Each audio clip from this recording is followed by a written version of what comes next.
a podcast for dads who love music, made by dads who love music.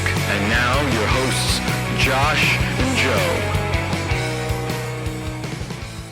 Hello, and welcome to Dad Rocks, the podcast about being a dad and loving music and how the two intersect in our lives. I'm Josh, and I'm here with my co-host, Joe. What's up, Josh? And our producer, Steve. Hey, guys. On today's episode, we are going to forego our usual life updates and skip any discussion on parenting, as we have a very special guest. He is someone all three of us are huge fans of, and someone we have mentioned on almost every episode on this show, musical artist Neal Francis. Let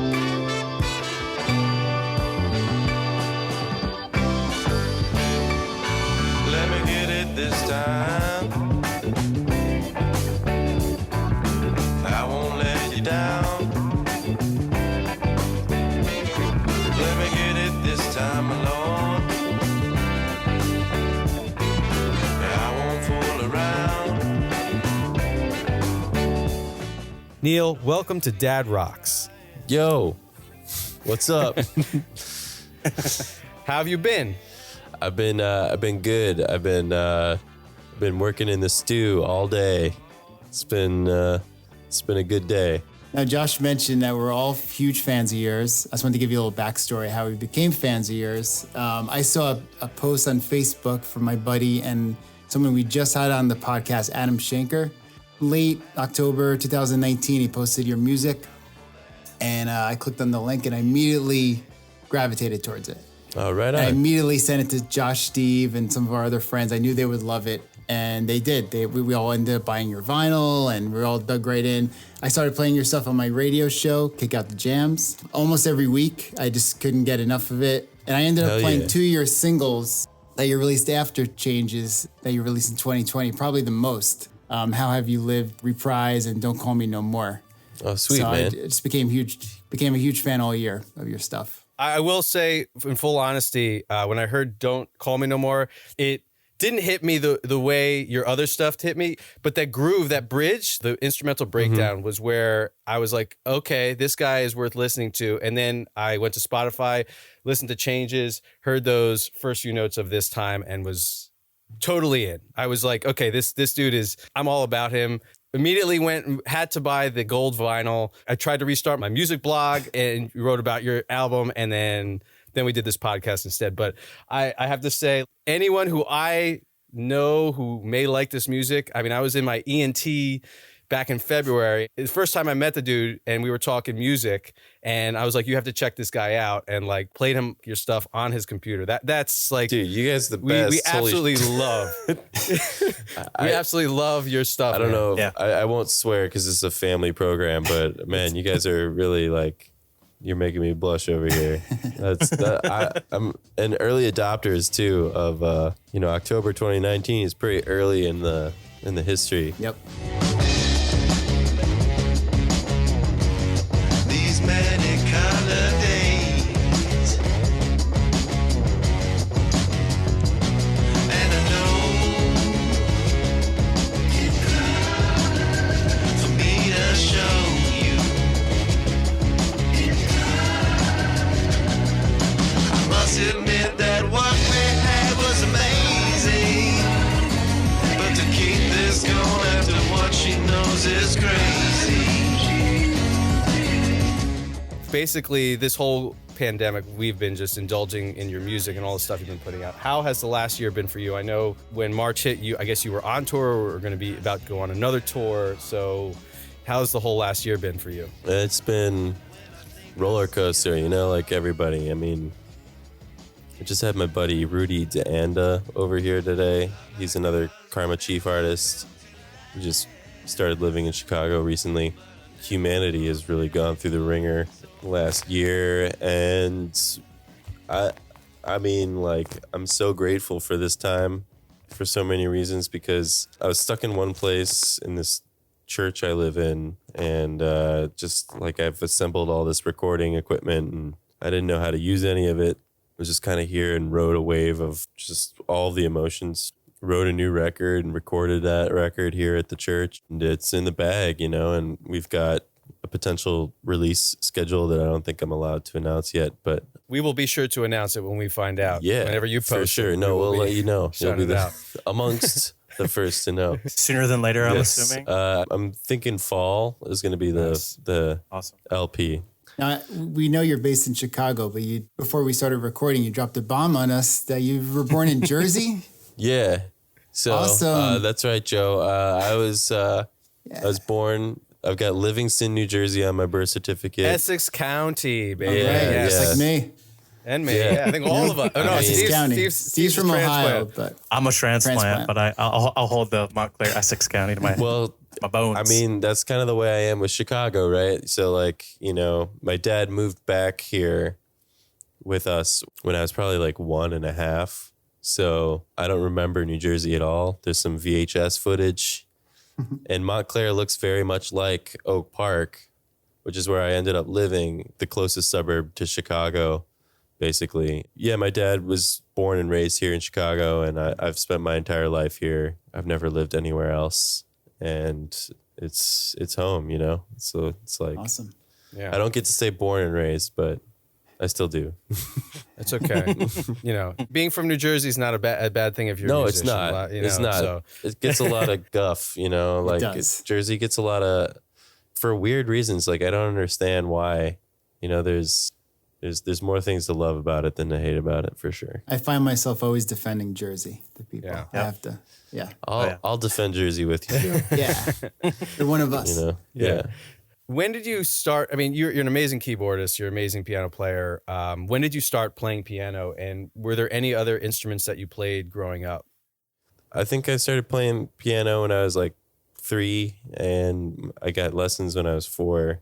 Was playing organ in church and piano from an early age. It wasn't like gospel music. It was very traditional Catholic church. So, got exposed to a lot of amazing music from an early age. My parents have great taste in music. My dad worked for a big production company here in Chicago during the 70s. So he had stories for days about all the shows he used to work. And so I just developed like a real fascination and love of music, all different types of music, from show tunes to classical to ragtime to funk to R&B to classic rock, everything in between, So I got a really great musical education that way. And I played in band. I almost picked up trombone, but I stuck with piano. What'd you play in band? Were you talking jazz band? You played Yeah, piano? jazz band, I played piano. Nice.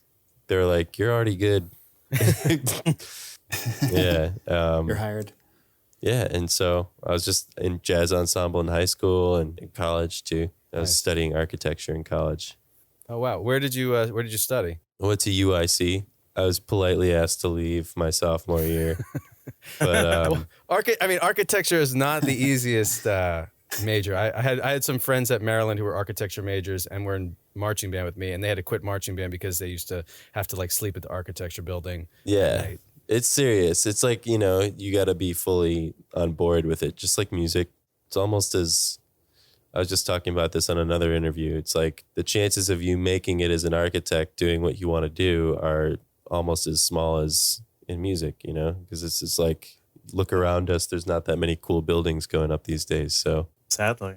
yeah, but I don't know. It was hard to do. I had a monkey on my back at that time too. So it was like kind of hard to do anything to a really good degree. We talked about on our very first episode about how our parents influenced us. My dad, I feel like, was very similar influentially to me. I grew up listening to Motown, grew up listening to New Orleans music, grew up listening to like a lot of different wide range of stuff. He used to grab me and take me to jazz clubs. What were you, you're a little bit younger than me. You're 32, right? I think. Mhm. So we were all, we all grew up in the 90s, like through the grunge era. You're a little bit younger. So when you were a teen, that the huge early 2000s, White Stripes, Strokes, Radiohead type stuff was really hitting big. Rock was on its way back. But yet you showed that you were wearing your dad's Journey shirt on a social media post. Yeah. Like, were you kind of embedded into what your parents were listening to more than what was going on as you were growing up? Or were you kind of like, navigating back and both forth. worlds at the same time? Yeah, that's a great question. I like thinking back to that time. There were definitely a few bands that I was into, like from that garage rock revival sort of movement in the 2000s. You couldn't avoid the Strokes or the White Stripes or the Vines or the Hives or all those bands, and they were awesome. I was digging that. I was also just like a little twerp when it came to just being like, oh, everything after like 1974 sucks. Like, I'm kind of the same so way. But wrong. It's like I know, I'm right? glad I I didn't, know. maintain that mentality. I had a group of friends that were kind of like that too, and we had a band, and we listened to The Doors and smoked pot, and just it was like pretended like we were in the 70s, I guess. Yep. I always felt like I was kind of a weirdo too, because I'm kind of a music snob and just like what I listen to. But then anything that sounded like it was from the stuff that my dad listened to was what I gravitated to a lot more. And For sure. Even now, like just in my 20s, like I was going back and listening to stuff from the 70s and just being like things that I missed from that he didn't expose me to. Like I was more interested in what was in the past and what was, in the present. Yeah. And I wonder if it's, I guess it's kind of similar because what you're brought up with. For us, if you're immersed in that sound, that's kind of what your brain is connected to, and that's what you always fall back on. Maybe that's what it is. I feel like the production style is sort of what I'm in love with from that era, and there's a lot of artists carrying that forward into the current day without anything sounding stale. It's just warm. The 90s were kind of a brighter, Digital. metallic sort of, and again, that music isn't bad. It's just different. I love a lot of the hip hop from that era. I love a lot of music from that era, Beck is one of my favorite artists. Oh yeah, absolutely. Stereolab is awesome. Just like there's lots of killer stuff. But like the thing about analog recording I like is just, it just sounds warm and sort of mellow and like hits my brainstem in a certain way. And also just the equipment is fun to use for me. It's just something I enjoy. I enjoy using it, and it sounds the way I want it to sound without having to work too hard. And it's just what I happen to like. There's no wrong way, which is beautiful. I heard you mention that Tommy, the movie Tommy, blew your mind as a teen in another interview. Oh yeah, man. I was like 7, and I remember my dad was like watching like VH1 or something. This is like in 1995 when they still They used to play the movie they played that movie all the time on VH1. like movies that rock on Yes, VH1. yes. Mhm. Tommy was on. I was like, holy crap! Like, what is this?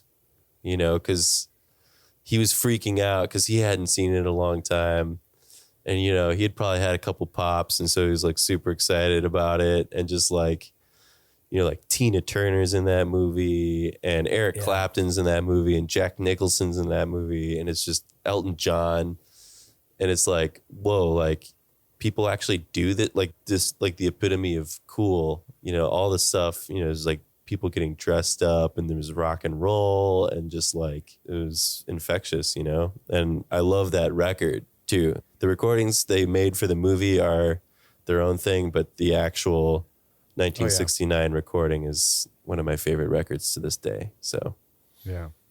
So you mentioned anyways in high school, was that your first band, or what was your first band that you played in? yeah, me and my buddies from around the corner made a garage band, and like I had my dad take me to Guitar Center and get like a pro keyboard. It was a Roland RS9, which like is kind of a piece of trash. But it was like, it had like 1,000 different sounds, and you could plug it into an amp. It was like a step above Casio with the speakers in it. And it wasn't cheap either. So grateful to have parents who could, take me to Guitar Center to do that. It was called the Whitewater Stills, which I guess was sort of like we'd all seen Almost Famous. And, that was kind of a riff off of that. I don't know. We were like a garage rock, classic rock band. We really sucked, and I sang lead vocal before my voice changed, and it was just like I sounded really good before my voice changed. And then I started a band called the Reverend Funk Connection, or my homies started it before I joined. I was like, you guys don't know what funk is. I'm going to join this band and write all the songs. Me and the saxophone player, Lucas, had like a feud because he was trying to be the leader of the band and I was trying to be the leader of the band. It was so cute, you know? We were just so bad. Yeah. But that band actually had James Krifchenia, who's now in Big Thief, was the drummer for that band, which is a funny tidbit I don't think I've ever mentioned. Now, was that the band that you toured with? Was it BB King's nephew or was it somebody's nephew? Oh, Muddy or Waters son? Jr.? Yeah. He was the oldest son of Muddy Waters, and he was basically a Muddy Waters impersonator. And I mean, he was actually the son of Muddy Waters. And this guy from Oak Park, who also managed my band, Reverend Funk Connection, managed Muddy Waters Jr. and like said that he had Muddy take a DNA test. I don't know if that's true, but he was the oldest son of Muddy Waters. Like, it was an illegitimate situation. It was just bizarre in every way, but like it was my first pro gig because we like flew to San Francisco and played like a festival in Switzerland, and it was like real bread, and I'd be playing in blues clubs every night. And this is when I was like 18, and so that was how I got my foot in to like the blues scene in Chicago. When did the Herd start, or how did that band form? The Herd was a band that my buddy Taras started with Mike Starr, who's the bass player in my band now. They started that like years before I joined, and they had been playing a weekly residency at this place called Alive One, right down the street from Kingston Mines, one of those blues clubs. They were playing like some heavy grooves, and I was like, oh man, I want to get in this band. And so I was like, you know, at their shows, like wasted every Thursday night, and I'd be like, you guys gotta let me jam with you. I don't know, I guess I like talked my way into getting into a rehearsal. And then, you know, there was a situation in which the guy who was currently on keys was, you know, at a point in his career, he was like literally a professional scientist, you know. Oh, wow. I think he might have had a PhD. He was a very, very intelligent dude and a great keyboard player. But he was at a point where, like, you know, the Herd was going to tour and they needed somebody who was going to be down. So I took the keyboard spot and I started writing a lot of music at that time too for that band. That album is Josh great. turned us on to that album. Yeah. It's so good. Oh, Because I saw the band mentioned somewhere about you, and I looked on Spotify, and there it was.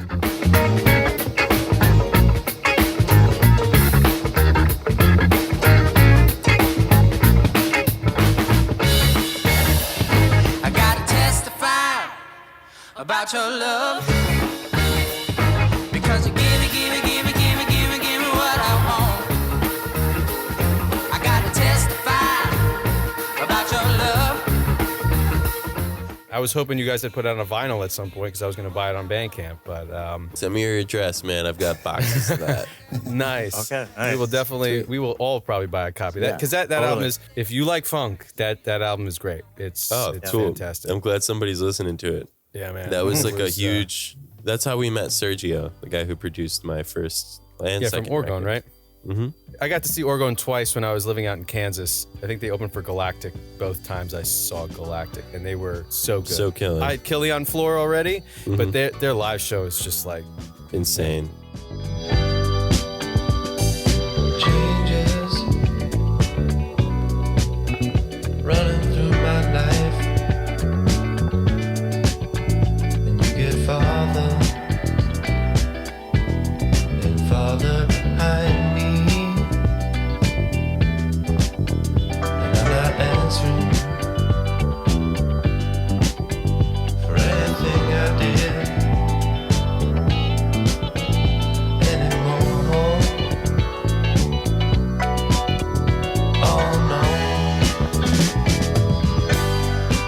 First off, congratulations on your sobriety. You know, what was, if you don't mind us asking, if you don't want to answer it, we'll cut this out. It's all but good. What was the moment where you realized that you had, there was time for it? Ah, man. I mean, there were so many times. I don't know. It just got to the point where it was like too painful to exist. And it was really like the choice had already been made for me in a way. It sounds weird, but it just got really bad, and fortunately there were people around to connect with, that could steer me in the right direction, and it was just a circumstance. I got lucky. So, well, we're all glad that you came out. And me too, man. That you are here, man. The music that came out of it, Yeah, it's real. It's like affects a lot more people than I thought, before I went through it myself. So. And your album Changes, which you mentioned, were most of those songs like a look back at your past experiences dealing with your addiction, or some of them, or? Yeah, I think at the time it was pretty fresh, and so that was mainly what I was writing about. But also it was just about like the relationships, and that continued to be like sort of my main area of improvement that needed to happen for years into my sobriety, and it's still a work in progress. But I feel so much better in my relationships with people, both my intimate partner and just the rest of the people in my life. Is like focusing less on the next thing I want to do for myself and just being aware of other people at all, because it really is I had to learn it from square one. But yeah, life is good now. It's awesome. Today it is. Yeah. Yeah. Hey, it's day by day, for everybody. Right. So, Right. Speaking of the album Changes, which we said we all love, you recently put out an EP of demos. I think it's just called Changes Demos. It was pretty evident from those demo versions of those 4 songs you put out that Alan Toussaint was a huge influence on you. And the album itself is a huge 70s New Orleans throwback. Like, the minute I put it on, it was like Alan Toussaint, Dr. John, the Meters. Like, that was what I was hearing, which is, a huge compliment for the fact that you could reproduce that at such a high level, where I was like, this could be, any one of those guys' songs. That's a huge compliment. Yeah. Thank you. Was it a conscious decision, like, to go that route, or was it just at that time when you were writing the songs, that was what was coming out, that sound was what was coming out? Yeah, I don't know if I ever really set out to make the song this time was like, okay, this is a tribute to Alan for sure. I pulled out all the stops on that stylistically to try and emulate him and sing like him, because I noticed that he was also someone who had been unsure of his voice for a long time, using his strengths with melody, like writing melodies for himself that he could sing and doubling up his voice. I was like, okay, if he can do that, I can do that. And, just listening to people like Leon Russell or JJ Cale, and just like, if like these guys aren't crooners like Luther Vandross, but they can still sound sexy and cool and get their point across in a really compelling way. So it gave me the courage to try and sing, because prior to that I hadn't. But yeah, there's a lot of influences that I had just carried for a long time that came out on that record. Curtis Mayfield and Sly and Billy Preston and, JJ Cale, like I said, Alan for sure. Alan's like, my hero. But this new record I've been working on is a different set of influences. The production sort of carries through. I did it all on tape. Actually, Changes was a hybrid tape digital project, and this most recent project was completely on tape. It's going to be a different record, but I think the same people who dig Alan Toussaint also listen to other music, so they'll like this record, hopefully. Well, I appreciate you saying that, because now in my mind I will not be expecting Changes Part 2. I'm excited to hear what you're putting out. I know that if you guys dig it, I'll be okay, because we're open to all that kind of vibe. Yeah, no, sure. I love it. I think that we did our best work as a band. Awesome. And everybody worked their asses off. I'm proud of the songs, and I'm really excited to share it. I don't know what's going to happen with it, honestly. Everybody could think it's trash, but you can listen to something else if you want. Well, at least buy it and give it a spin once. So, yeah, exactly. We're going to support Just buy you. it. Just buy it. Use it as a lazy Susan. Yeah. They're gonna hang me high for my crimes. I got nothing to lose now, but these tears I'm crying. It's high time that I paid the price, so that the next time maybe I'll think twice. Doesn't matter to you, girl, to know that I'm in misery. These are the days. Those are the graces that left and gone and left out the ways that I've done you wrong. There's some sort of timeless attraction to that music, and there's a lot of ways to expand on it. And I really hope that people dig this new record, but you know, I feel like it's just an expansion of stuff I like, and I like it. Yeah, man, definitely. I had a question related to your current living situation, but mostly because it's kind of a reflection of who you are. I'd seen an interview, Rich Conversations, Oh, and yeah. you were inside the parsonage house. And I just, we were kind of curious, like, can you explain how it's kind of this, it seems to me like an analog artist paradise. And I'm in the studio. I've got right the now.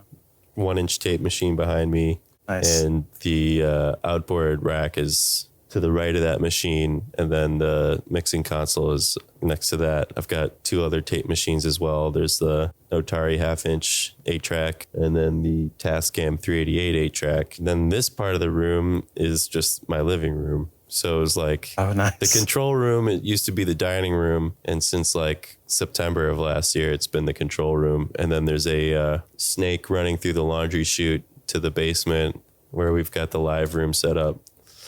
And so it's pretty dope, honestly. But it is pretty weird too, because I don't really have like a lounge area or anything like that. I'm always like in the green room. studio. Like there's a harpsichord over here. There's not a lot of space. There's a lot of keyboards. There's a lot of records, a lot of books. Nice. And then there's a lot of furniture from like my parents' house, you know? Yeah. And like my buddy Sammy Sharif and his artistic collaborator Matt Bones, they're part of a collective called Bone Lang. You should check out. They came over and did their first analog session on Monday, and they were like, "Yo, this place couldn't be more on brand. You know, if you tried." And I was like, "It's just my stuff. You know, I only have stuff that I like around." Right. And so I feel bad for Colin sometimes, my roommate drummer. Oh, It's like- by the way, he's fantastic drummer. Oh, Like, he's I love his- amazing, I love man. his Yeah, for playing. sure. And he's Yeah. on my new record. Nice. Good. Great. And he's my roommate, and you know, he helped me not go crazy during the pandemic, early days of Good. quarantine. But yeah, like I feel like he really lives in my world, and I'm like, I wonder if he's bummed about that, because it's like we have like our stuff is down here, like his stereo from his grandparents is here, and he's got all his records over there, and we bought a DJ rig together, so our turntables are over there too. But it's like kind of an overload of Neal presence. Yeah. Yeah.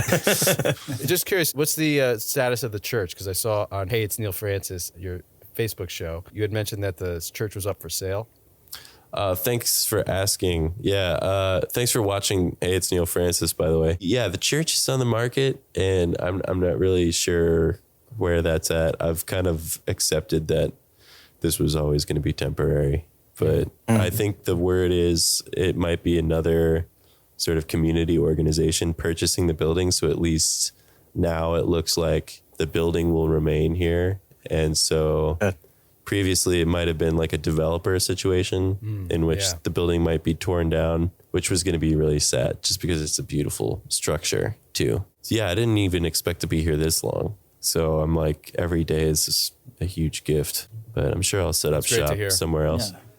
I wanted to ask you about your the cover you did of Parliaments Come In Out of the Rain. Oh, hell yeah. Yeah, that's killer. So good. I loved it. Thank you.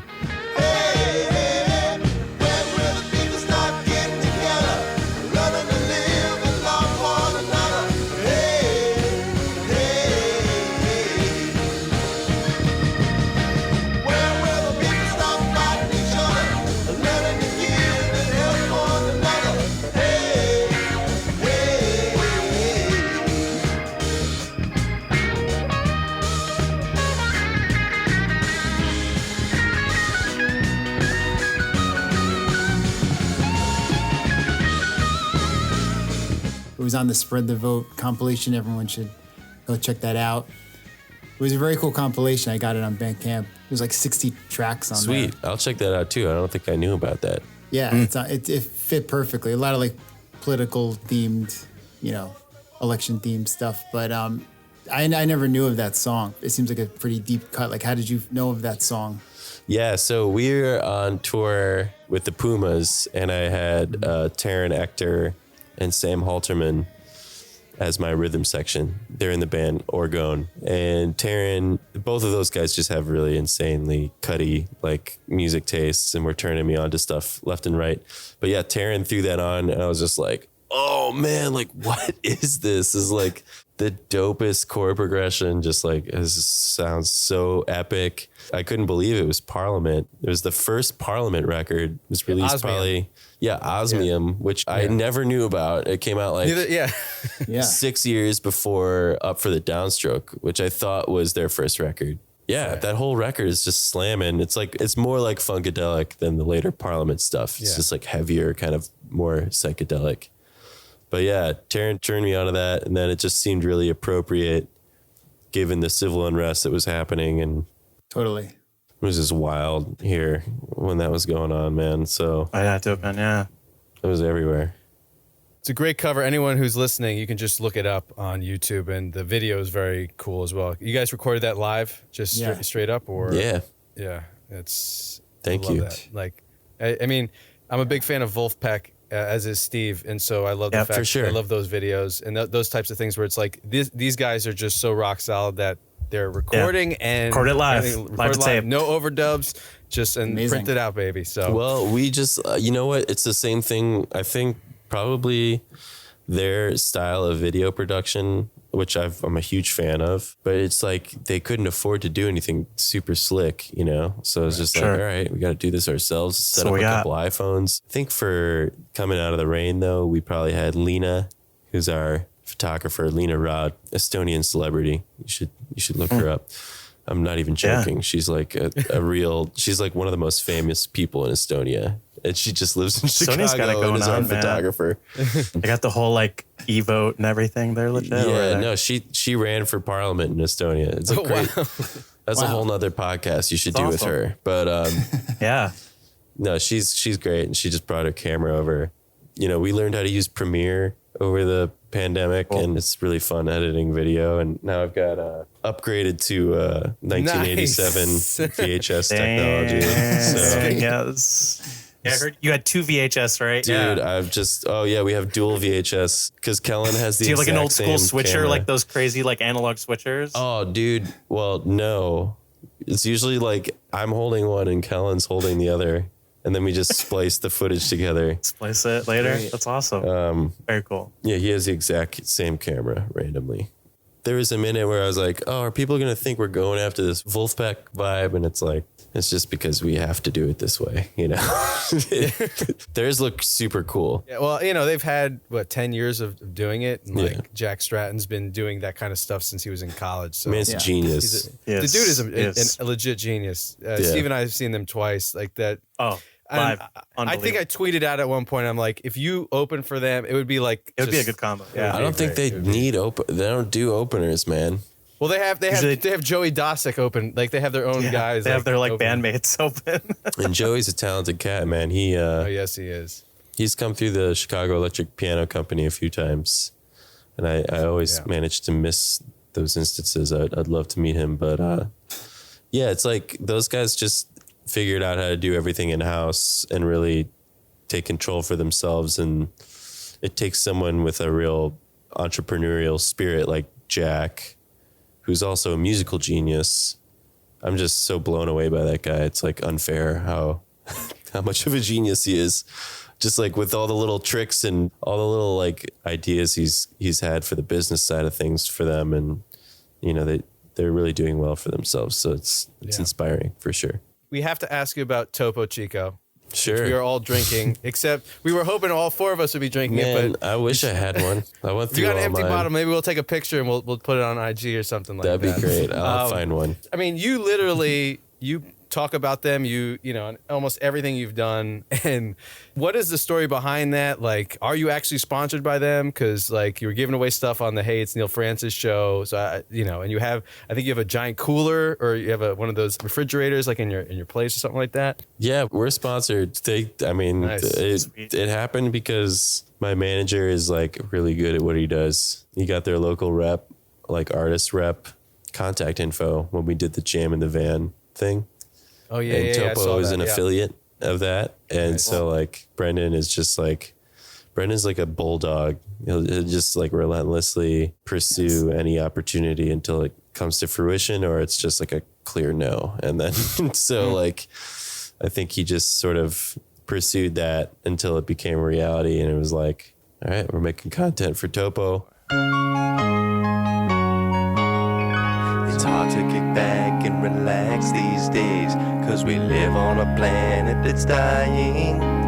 We can't leave our homes, we live our lives through our phones, and the president's always lying. Maybe tomorrow you'll end it all, but today you'll make it through.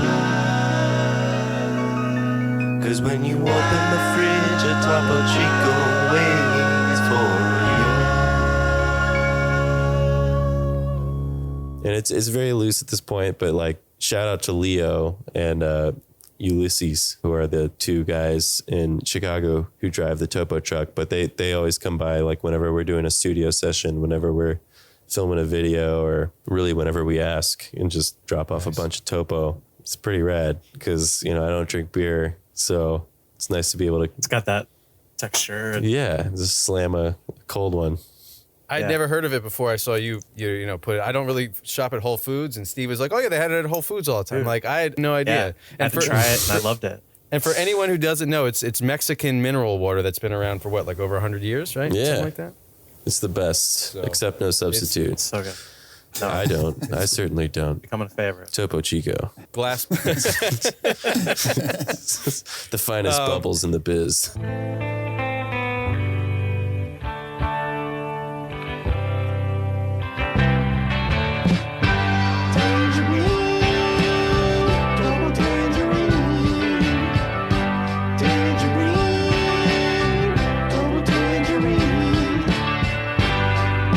Hey, who squeezed an orange into my Topo Chico? That's what you're gonna say after you try the new flavor from Topo Chico. Topo Chico Tangerine.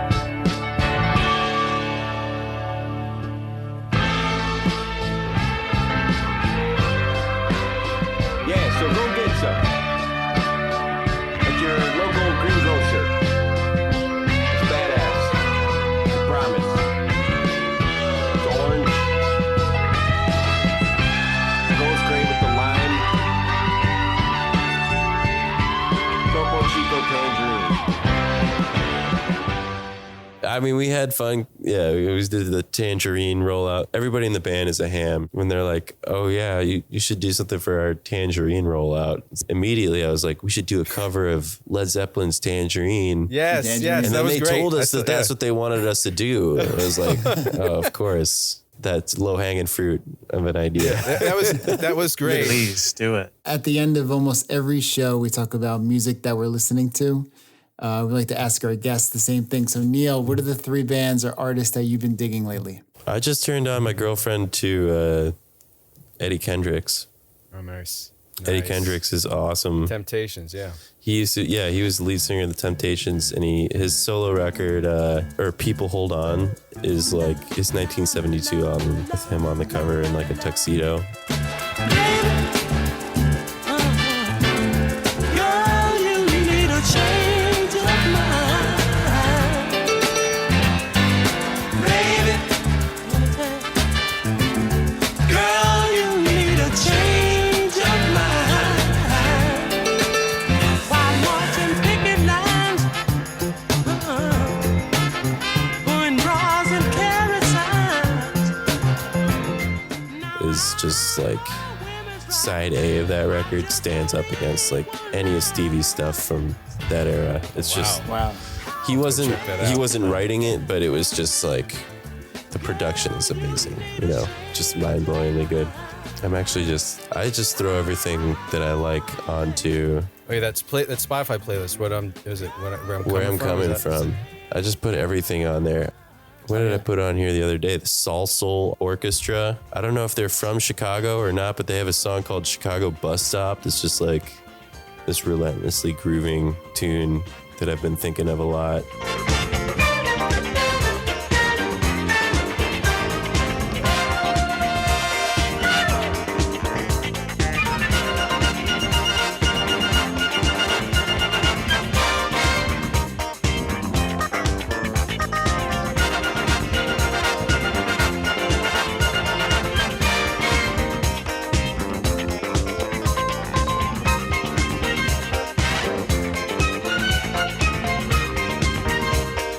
Always listening to like Nile Rodgers stuff. It's like Chic and Sister Sledge.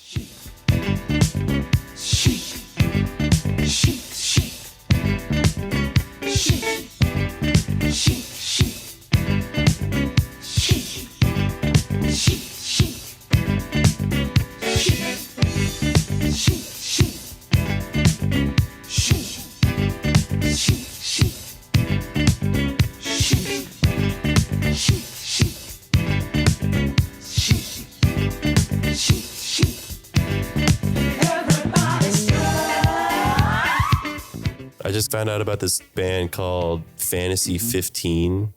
They had a 45 they released that my buddy Kyle Hodges was spinning. There's a track called Fame or Life by them.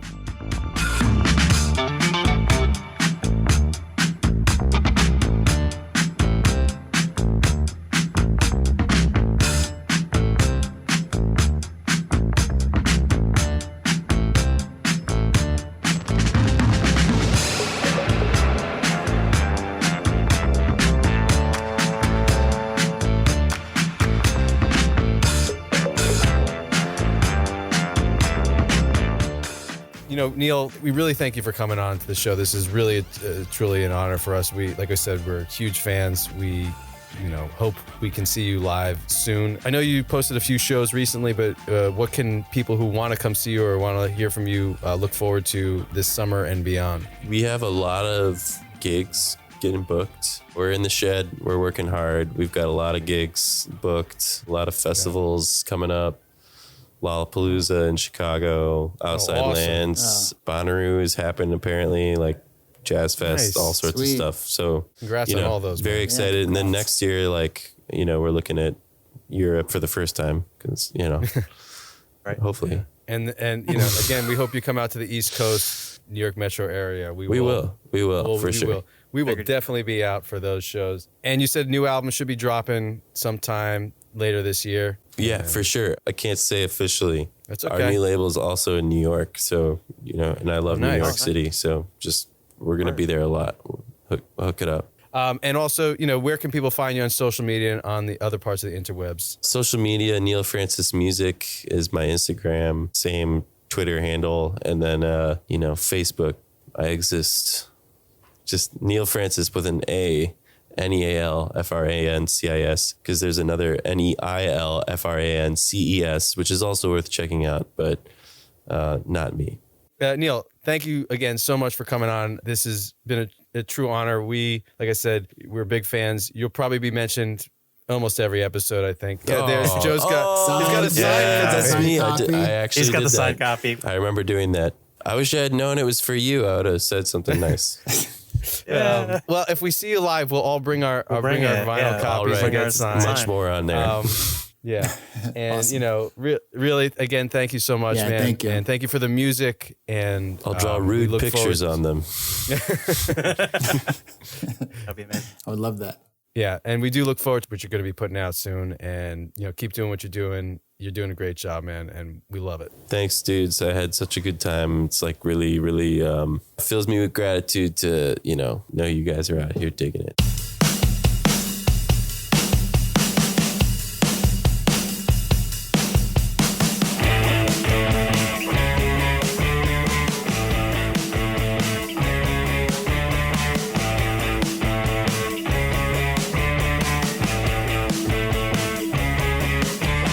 So now's the time of the show where we choose 3 songs that we're listening to. Josh, why don't you start it off? Recently, I was listening to WFMU during their recent pledge drive. You know, it's great stuff to listen to anyway, but their pledge drive time is usually all over the place, and they got some great stuff going on. And while I was driving, this song came on that I'd never heard of, which is typical of when I'm listening to WFMU, but it was freaking awesome. And I'd immediately had to Shazam it while I'm driving, and it turned out it was a song called What Gives by a band called Radio Birdman.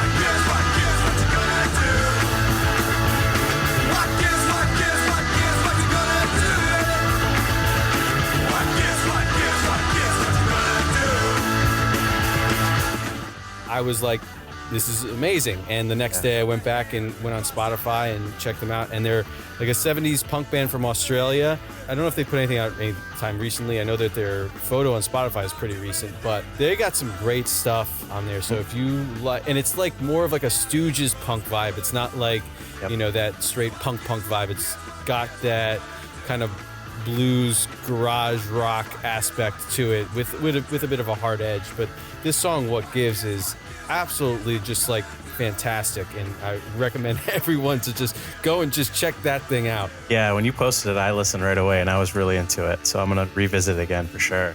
Yeah, same here. I always heard of them, and I know that their name comes from a Stooges song, but actually it's not like the lyric that they thought it was. So it's pretty funny. Their band name, because in 1970, Iggy's like, it sounds like he's saying Radio Birdman, but he's saying like something else. So it's pretty funny. They named their band after like a wrong lyric. I think that's pretty amazing. It's a cool That makes name, even though. better. It's a great band name. Yeah, it is better. I have to listen to more of their stuff for sure. Yeah, this song, I think you got to play it on your show, Joe, because it's like, it's I think it would fit perfect. Yeah. So the next track that, you know, I've been digging lately is from another band I had never heard about before. And during the March Bandcamp Friday, do what I normally do, which is to try to figure out what kind of vinyl I can buy off of Bandcamp. Because while I like downloading digital, I know there's less of a chance I'm going to listen to it than with the vinyl. And so they actually had a list of bands that their critic recommends, or somebody was recommending, you know, albums to buy, you know, that the best of Bandcamp, basically. And this band called Raining Sound, their new album kind of popped up. And even though it's not out yet, the title track, which is called A Little More Time, and the forthcoming album, which is called A Little More Time with Raining Sound, just kind of grabbed me. But you don't heed the needle before you sow. There's some place you'd rather be. And honey, don't tell me, 'cause I can read between the lines. And I'm just asking for a little more time. Reconsider if it feels like a long, long while. And gotta figure. You know, it's kind of like a poppy, you know, pop rock song with a, you know, southern, you know, rock twang in there. It's got, you know, organ in there. You know, it was very catchy, and it just kind of grabbed me. And so I went back and, you know, listened to some of their earlier stuff, which is fantastic as well. I think they're out of Memphis. Joe, you mentioned that you've heard about them, you know, before. Yeah, I knew them through Tom Sharpling in The Best Show. He always talked about Raining Sound. I think they even did the theme song to The Best Show. I beg you, please, I beseech you, play the theme, would you?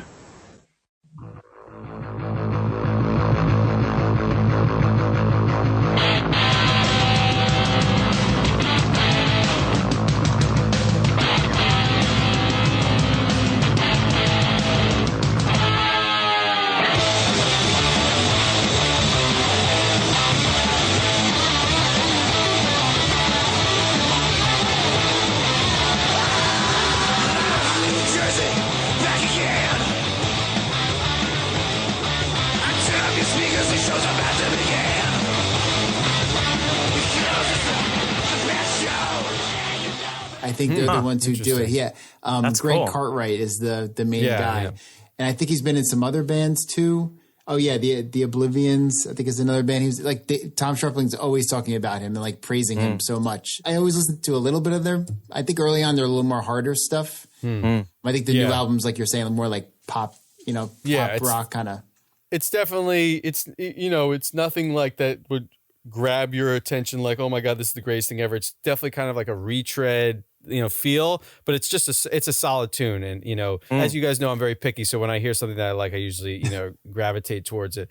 It's a cool band name too, no matter what. It is yes. Two good band names that you've picked so far. And the last track I've been listening to is on the same Bandcamp Friday in March. I was going through Daptones, records, see what was available, and the new Menahan Street Band album was, I guess, recently released, or it was a pre-order or something.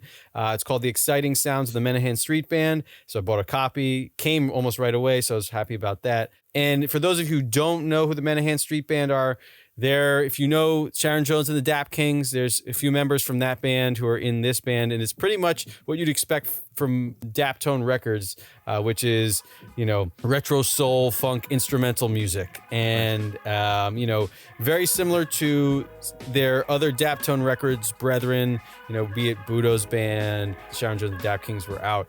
You're going to get great music no matter what. It's consistently good. There's like no bad stuff on there. No. It may not be the greatest music, but it's solid. One of the tunes that I really like from the album is called The Duke.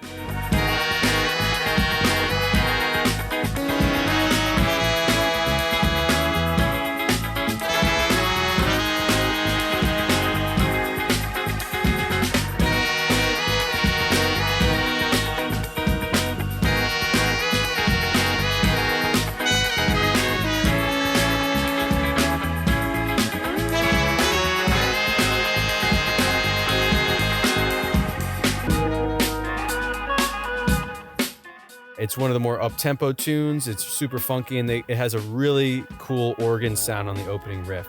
Even if you aren't really super into it, or may not play, it's great music to put on for a party. Great music to work to. They're just great players, even though they're technically not on Daptone. They're on there's on a subsidiary called Durham. This is a label. Those labels are ones that I always try to back because they're fantastic musicians. They are artists who do everything right. They put out great music, and they're about the music, not about making profit. Obviously they want to make money, but it's about putting out quality sound. So definitely check out the Menahan Street Band, check out Daptone Records in general and whatnot. Oh yeah, it's good to deep dive in that. Yeah. So Steve, what have you been listening to? All right, so this is actually something that I actually don't know how it came into my peripheral, but it's a band that has been on my radar, but I never dove deep. Death from Above 1979. You guys know them at all? I've heard of them. Okay, I've heard of them a bunch, and I was like, they were on my list. Like, I'm gonna listen to them.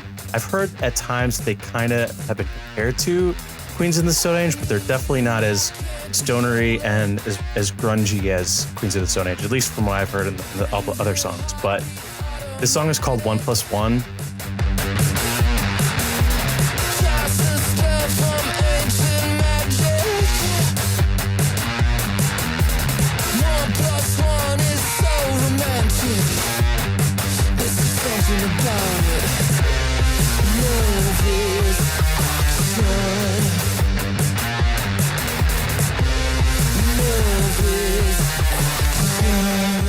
It just has this really great groove.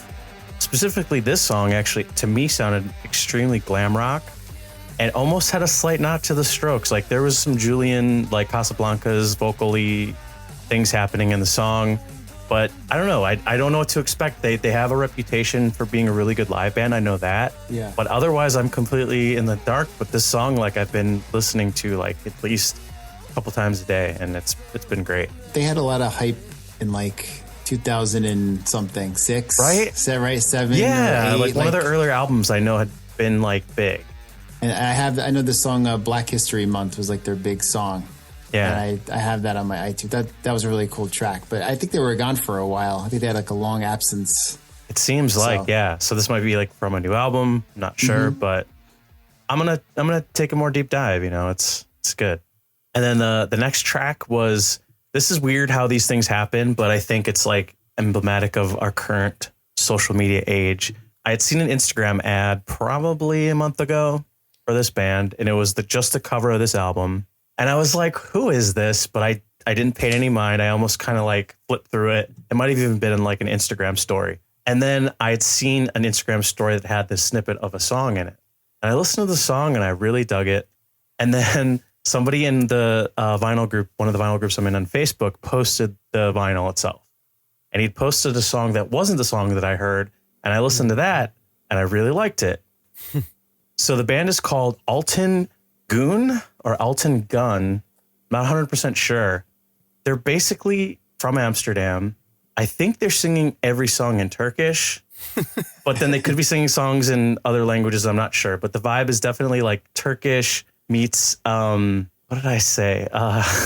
They say it's Turkish Anatolian rock and mixed with like a Turkish folk. So there's like this, I don't know. It's again, similar to like the Sven Wonder vibe where it's completely from another country, but still has a great groove, very throwback 70s sounding. This song actually was the one that I think I'd sent to Joe because I was like, same thing. This would be a really good like music bed or just whatever. Music bed, yes. Yeah. Sure. And it's just, it's similar to the stuff on Daptone where it's like you want to put this kind of stuff on while you're working or while you're just doing, art or who knows, like, you're just taking it easy on the night. A lot of the songs seem to be like half instrumental, half sung. But yeah, this song is called Maka Yolari.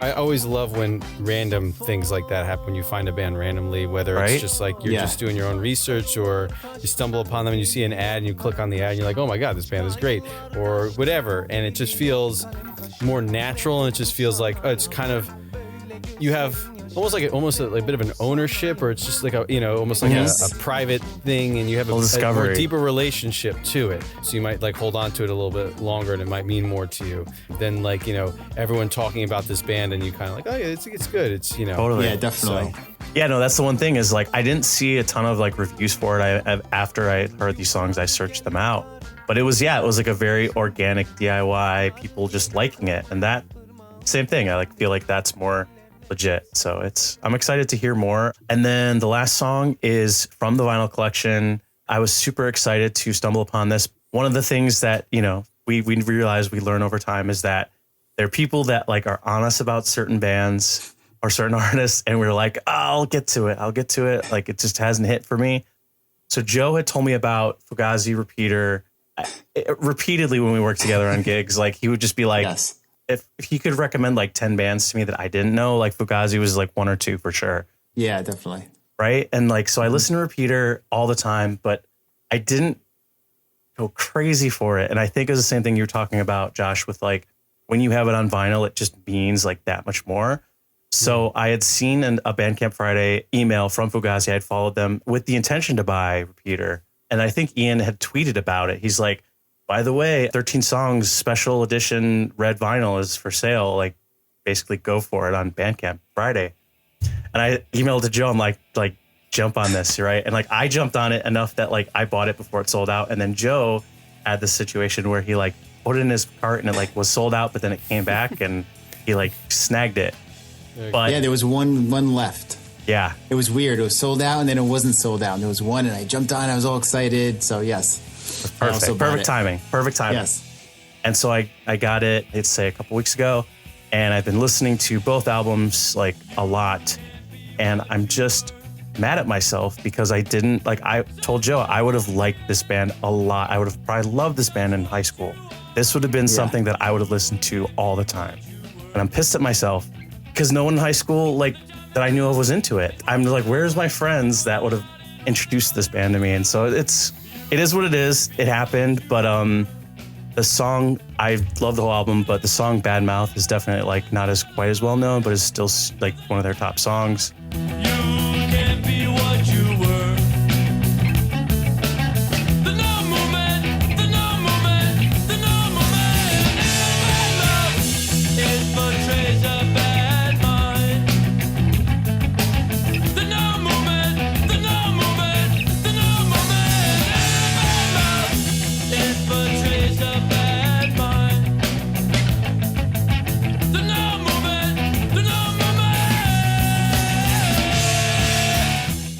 So I just think it's great.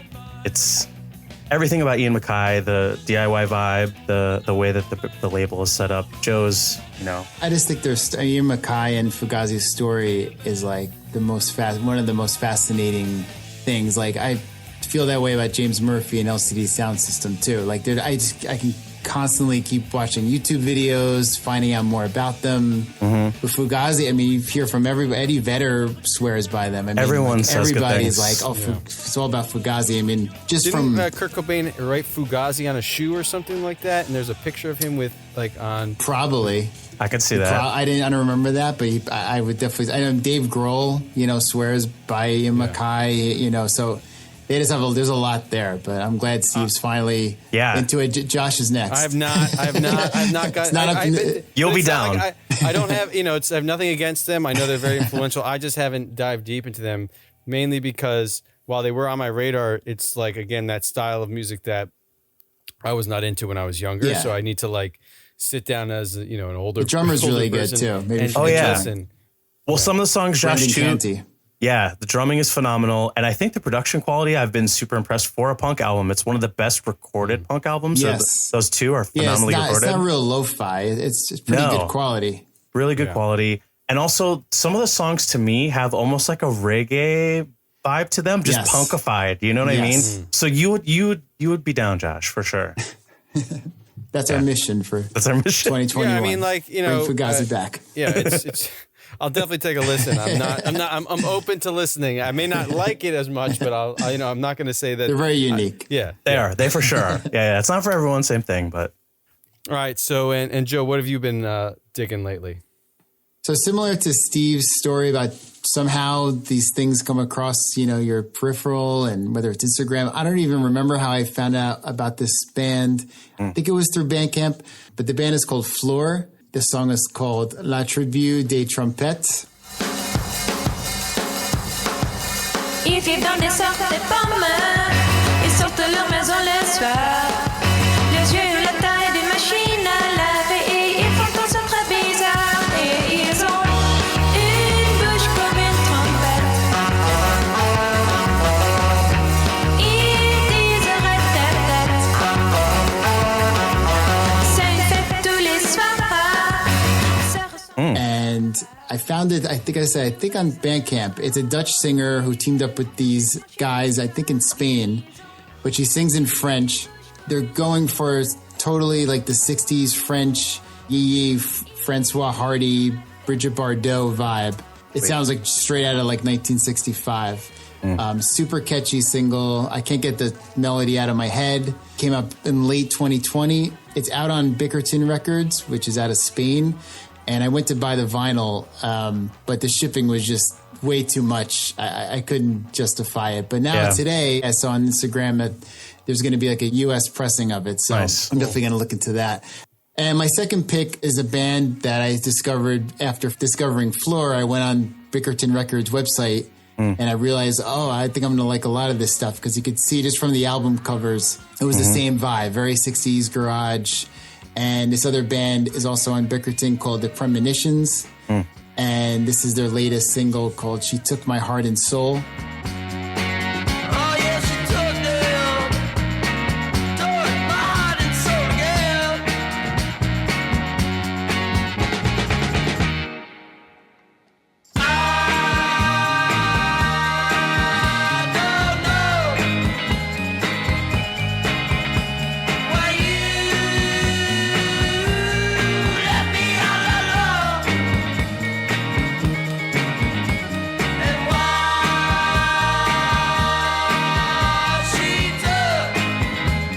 They're a Los Angeles garage rock band.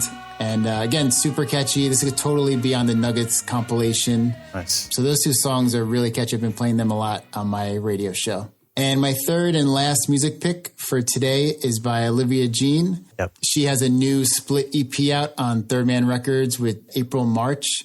And it's pretty interesting. It's 3 songs that they each cover. Olivia sings in English, and then April March does the same 3 songs and sings in French. Again, also the same vibe as Floor, like 60s. Very swing. swinging. Rocky. Think of like Austin Powers, Totally. everybody's swinging and Totally. that vibe. I heard one of the songs on WFMU. I think it was on Susie Hot Rod's show. And I was like, oh, this is really cool. But Olivia Jean, me and Steve actually caught the very end of her set. Yep. She was opening for Raconteurs back in September at Hammerstein Ballroom in New York City. And we caught a little bit of that, but she has a lot of potential. I never fully got into her older stuff. She has a couple cool singles, but definitely check out this one. This song is called Punkette.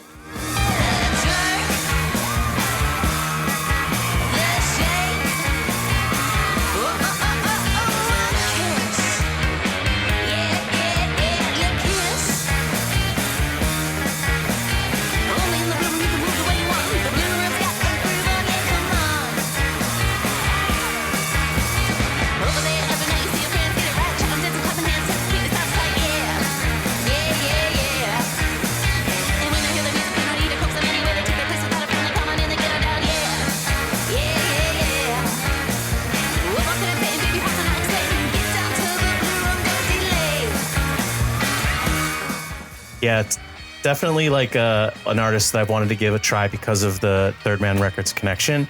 And I wasn't blown away about her earlier stuff. There was a couple singles that I enjoyed, but I felt like a lot of it was super derivative, where it's creative. Like each song has its different flair, its different vibe, and they released a 45, I guess, of it, a single. And to me, it's perfectly built for that. Like you'd want to almost flip it multiple times. I also ordered the 7-inch on Bandcamp. I was going to just download the digital. I was like, for $5 more, you can get the 7-inch. So yeah, it's very cool. Good deal.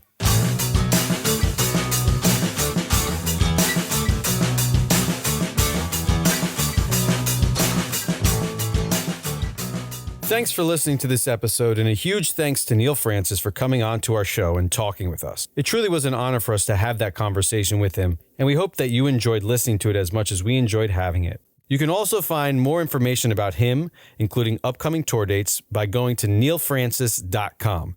Again, his name is spelled Nealfrancis. Speaking of which, all three of us plan on being at Neal's show at the Mercury Lounge in New York City this September. So if you live in the area, we definitely hope to see you there. And if you have never listened to any of Neal's stuff, do yourself a favor and head over to your local streaming service and check out his music. We cannot say this enough. It's great. Please go check him out. You will not be disappointed.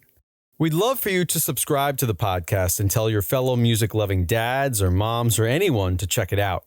And if this is your first time listening to the show, we hope you'll check out our previous episodes. Also, whether this is your first time or your 15th time listening to the show, and you like or even love what you've heard, we'd love for you to rate and review the podcast. Not only will it be informative to us, but it does really help promote the show. We can be found on Instagram and Twitter at DadRocksPod, as well as on Facebook by searching up Dad Rocks! If you have any questions, comments, or any show ideas for us, or just want to give us a shout, you can email us at dadrockspod@gmail.com. Also, we have a Spotify playlist of all the music you have heard on the podcast today, which should be linked in the podcast description. Finally, our next episode will mark the 1-year anniversary of this podcast. And to celebrate that occasion, we have another really special guest lined up. So be on the lookout for that next month. Thanks again for listening. And remember, dads, you rock.